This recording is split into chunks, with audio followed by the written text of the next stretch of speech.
Yo, what is up, you guys? It's Evan, back with another Madden 23 Lions franchise video, and here we are showing some highlights from practice, going with Kirk Cousins and with Jake Zimmer in practice. And I will be honest, Jake Zimmer played very well in the preseason, and we didn't really show any of that gameplay because, again, we don't want to show a ton of preseason action when no one's going to watch it.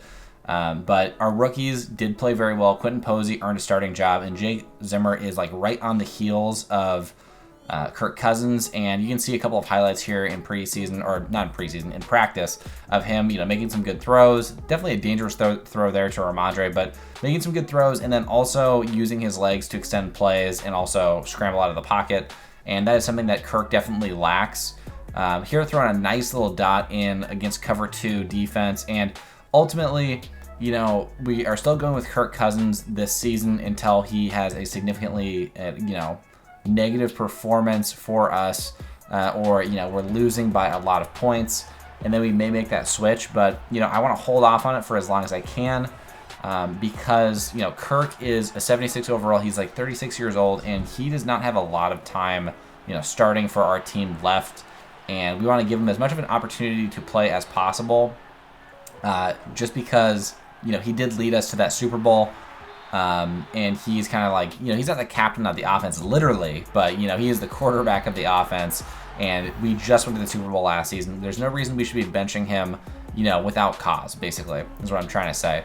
But, yeah, we're recording this audio post-game because, for these two games first against the Packers and then against the Raiders, I was feeling kind of sick, so I didn't really feel like recording commentary.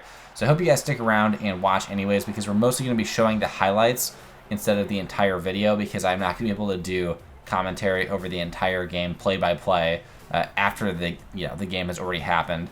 But here we've fallen down 10-0 at this point. We're going to end up punting again, and the Packers have the ball back. One thing that's interesting about the Packers is that last season we beat them both times by a lot, and in the second game we really baited Geno Smith quite a bit. And if you'll notice, Geno is not playing anymore, and they actually went out and signed Derek Carr, and Geno is the backup for Derek. So Geno is still on the team, but Derek is starting. And I cannot argue that he has not played well. He is actually up against us now 17-0, and he's thrown a couple great passes. And here is the big development. I know I was just talking about not benching Kirk Cousins, but down 17-0 with no rhythm on offense, nothing happening, nothing that's working for us, and one interception. So we decided to bench Kirk. Even though I said that we really didn't want to, we bench him, and the first pass that Jake makes is an incompletion where he had a wide open receiver. But we do end up getting a field goal out of it, and we end up, being down 17-3. Now again, I'm not going to be trying to do these post-game commentaries with shortened videos often. But one thing I did notice while recording this video is that my microphone was, for whatever reason, not being recognized by my computer. Some of you guys have had this issue in the past, I'm sure, but my microphone was not being picked up, and I discovered that just now. But I know for the last couple of games I've recorded, it has also not picked up the audio. So we're going to go ahead and do a couple more highlight videos, unfortunately, and hopefully this doesn't happen again. But yeah, we're going to do some kind of like shortened, expedited videos, just going over some of the highlights of some of those games instead of going over the full games. Regardless, they're mostly regular season games. They're not, it's not going to be the end of the world that we don't get to see everything. But some of those games end up being blowouts too, one way or the other. I don't want to give too many spoilers, but at least one of those games are going to be a blowout. So not the end of the world, missing some of the regular season action. And this is only going to be for a couple more games before we get back into our regular rotation of long form videos. I do prefer those quite a bit, because then you get like live commentary with kind of like my thoughts of like why I'm picking certain plays, making sure that I'm getting certain players involved. And really the big thing is continuing to make sure that each regular season game has value to it, and that there is a reason to watch, because I really think that establishing like rivalries with in-division opponents is super important, like playing against the Packers. A great catch there by Cooper Kupp. And at this point, we're down 24-3 in the third quarter, and it seems like it may be over, but we actually are able to get this pass off to Cooper on the play action jet sweep, and he catches it and gets us in the end zone for the first touchdown of Jake Zimmer's career. And so we fall, we're only down 24-10 at this point, but One thing I will say is that Ronald Jones has had a lot of crazy runs. 12 carries for 120 yards is absolutely absurd against us, and even their backup running back is, making plays against this defense. And that was one problem that we were having quite a bit in this game, is our defense just looked really rough. We had some mistakes on offense that, stopped us from scoring consistently, but, allowing 27 points and allowing, 10 yards per carry is not typical of, how our defense plays. And right here, under pressure, Jake Zimmer delivering a dime to Cooper Kupp in the back left area of the end zone. And 2 touchdowns for Jake Zimmer now, and both of them to Cooper Kupp. But, getting us back in this game a little bit here. It is now 27-17, and we're only down by 10. Jameson with a nice catch on the play action and a little juke move, getting out to the 45. And, so like I was saying earlier, though, going to try to avoid these condensed, highlight-focused sort of games in the future, because, in the future recordings when I'm playing games, we're going to make sure that the mic is on, which is probably something that's pretty important, right? That we want to make sure that we have live audio, got to make sure that the mic is working. And I will say it was not as simple as, I didn't have the mic turned on. Also, that was a really brutal interception there. Jake Zimmer's first pick of his career, and we were down 27-20 at that point, and we had a chance of, getting back into the game on that drive, possibly tying it here late in the fourth quarter. But unfortunately, on the very next couple of plays here, Derek Carr keeps it on the read option, and he takes it in for a touchdown. And so that is going to make it 34-20, and basically, eliminating our chance of coming back and making this a game again, even tying it. On 3rd and 10 there, kind of forcing it up on the play action. It's going to be an incomplete. And then on 4th and 10 here, trying to get it over the top, it's going to be an inaccurate pass to Quentin Posey. And so the difficulty in this game was that, Jake Zimmer had a little bit of low pass accuracy. He's 15 for 30 at this point. And again, here we're on 4th and 8 with 17 seconds left. The game is basically completely over. They're up 37-20, and we're just kind of throwing the ball up, hoping that we can make a play. Trying to throw it over to Cooper again here, and it's just going to be a little bit inaccurate, leading him out of bounds, and that is going to be the end of the game. And we do lose 37-20. We had a chance to tie it up when it was 27-20, but I can't believe that Cooper could not get open on an RPO kind of slant with no safety or linebacker help, and he actually got beat so bad on the route that it was a pick. It was definitely the smarter play just to, hand it off to Ramondre there instead of forcing the pass to Cooper. But again, when you have a 99 overall receiver, you expect them to get open in a slant in man coverage. We have a couple of upgrades after the game. Jake Zimmer has an upgrade, and we decided to upgrade his scrambling ability. And so one thing I noticed is that he also got an ability slot with his upgrade, which means that we know, even though he's a hidden dev, we know that since he has an ability slot, that he's at least superstar development. So that means he's either going to be superstar or superstar X Factor development. Surtain gets another upgrade here, and he's officially a 95 overall without getting any boosts to morale or to playing. Christian Harris also gets an upgrade, so he's officially a 70 overall without boosts. And so we got a couple of key upgrades there to our defense and to Jake Zimmer. And now one thing that I want to say too is going into this next game against the Raiders, but we're going to look at the stats first, and then we're going to talk about that. But Jake Zimmer, 2 touchdowns, 1 interception, only 50% pass accuracy about. That's one thing we want to clean up a little bit. Also, that 1 interception, obviously we want to limit the picks as much as possible. Receiving-wise, Quentin Posey and Cooper Kupp having very good games. And then defensively, looking at the stats, Isaiah Simmons led the way with tackles. Kenneth Murray Jr. also doing pretty well. And then looking at tackles for loss, Ryan Neal led the way, Max Crosby with a sack, and then Patrick Surtain with an interception. The defense did not play very well in that game, so there was not a lot to look at on defense. But Jake Zimmer is going to be starting in this game against the Raiders as well. I want to make sure that Jake Zimmer gets as much playing time as possible. If he's going to be the starter, then let's go forward with it. The reason why I want him to be the starter is because, obviously he was a high first-round draft pick for us. I consider him to be the future of this franchise at quarterback. But the other thing is that he is 21 years old. He's very young, but he's a 75 overall already.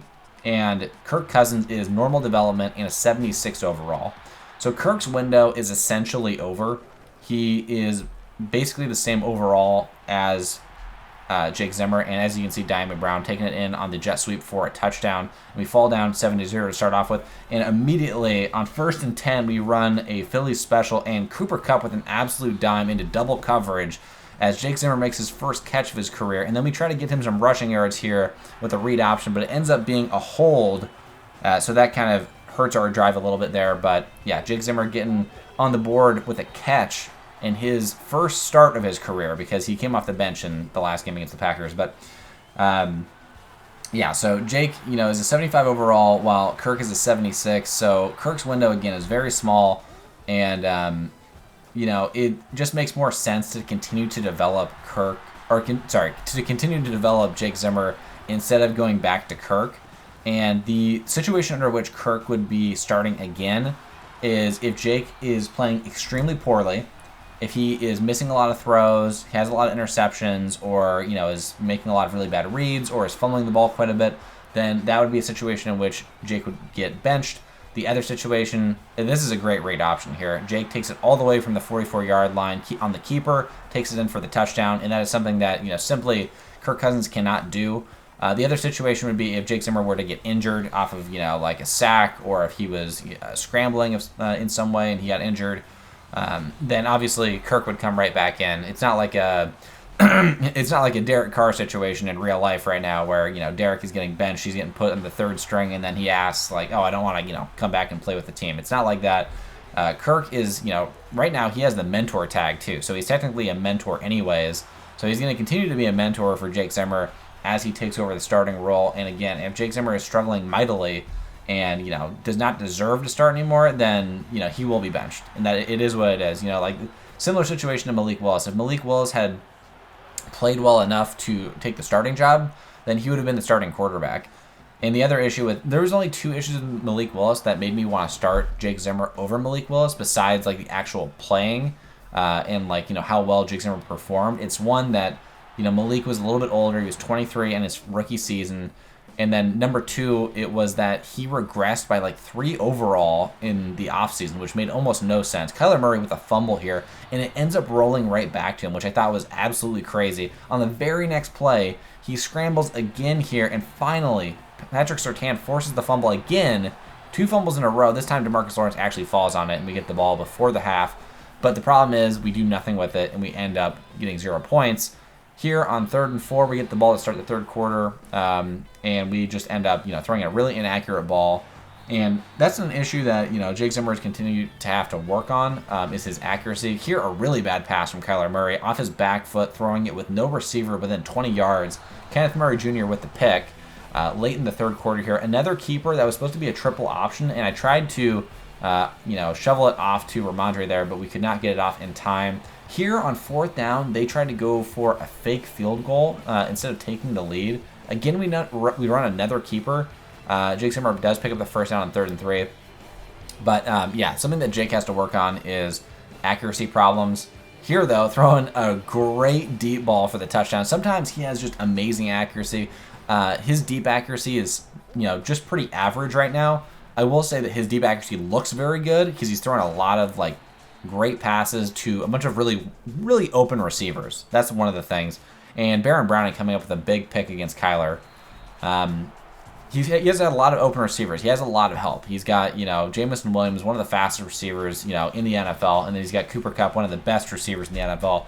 That's going to make his job a lot easier. It's going to make him look a lot better than he might actually be. Here, throwing, a pass just down to the 1-yard line while rolling to his left. His short accuracy is very good, is what I will say. Here, keeping it again on the read option, taking it in for the touchdown, and we take a 28-14 lead. His short accuracy is very high for a rookie, but that's part of being the scrambler archetype. Here, getting beat again in cover 2. We just did not learn our lesson from earlier in the game when they scored the TD, and that makes it 28-21.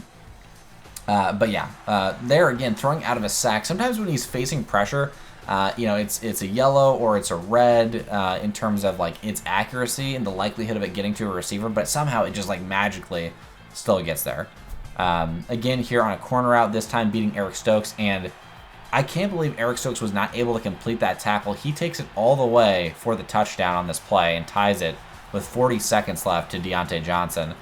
That is probably coaching issue, though, not having any safety help on a corner route. No one was out there to help him. So that was definitely, definitely my fault there in terms of not having anyone back, running, a zero blitz there. Here throwing a pick with 20 seconds left, definitely a bad throw, an inaccurate throw. 5 seconds left, and the thing is, the Raiders have no timeouts at this point, so they cannot kick the field goal in time. They can't spike it in time, so it's going to end up going to OT 28-28.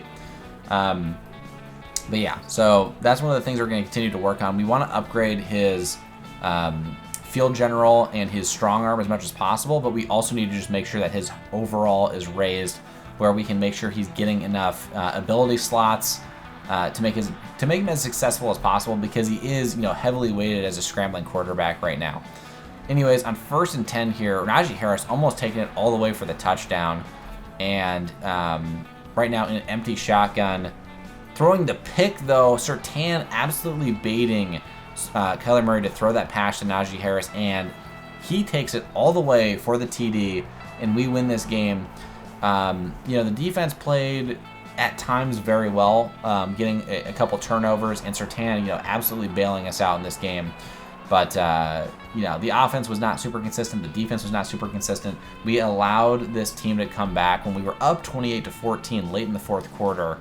In a situation that probably shouldn't have occurred. They ended up tying it, and we went into OT, and we almost lost, but Surtain completely bailed us out. Zimmer finishing with 2 touchdowns and 1 pick in this game. Cooper Kupp with a completion as well to Jake Zimmer for his first catch of his career. Ramondre getting a lot of carries, 17 carries for 70 yards, not with a TD though, but Jake Zimmer though on a couple of read option keepers, 6 carries for 50 yards and 2 touchdowns. Receiving wise, Jameson Williams with 96 receiving yards, having a very good game. And then our next closest receiver was Cooper Kupp with 3 catches for 38 yards, and Antoine Andrews with 1 catch for 21 yards. But Deontay Johnson and Jahan Dotson and Noah Fant all had very good games, and Diami Brown even had a good game as well. All of their receivers seem to have very good games. Quentin Posey not getting very involved, only 1 catch for 20 yards. Ramondre getting 4 catches for 15 yards. And then, again, Jake had that 1 catch for 6 yards on the Philly special. And then looking over at the defense. On defense, I think leading the way was, Kenneth Murray Jr. and then Tariq Woolen. And then looking at tackles for loss and QB sacks, leading the way with tackles for loss, DeMarcus Lawrence. We had a lot of sacks with Christian Harris, Tariq Woolen, DeMarcus Lawrence, Trey Hendrickson, and Max Crosby teaming up for a sack as well. Baron Browning with 1 pick, Kenneth Murray Jr. with 1 pick, and then Surtain with the pick of the game, getting the pick 6 at the end in OT to give us the win. Ultimately, it was a huge play. And then forced fumbles, Max Crosby had 1 forced fumble, and Patrick Surtain also had a forced fumble. So Surtain forcing 2 fumbles, that 1 fumble, not 2 fumbles, 2 turnovers. And that 1 fumble was on the second Kyler Murray scramble that ultimately resulted in us getting the ball. So that is the end of this video, though. Unfortunately, there's going to be a couple more highlight-esque videos where we're going to go through a couple of games and kind of show the major plays, but I appreciate you guys so much for watching this. If you did stick through the whole video, if you did, make sure to leave a comment. I appreciate you for watching, and peace.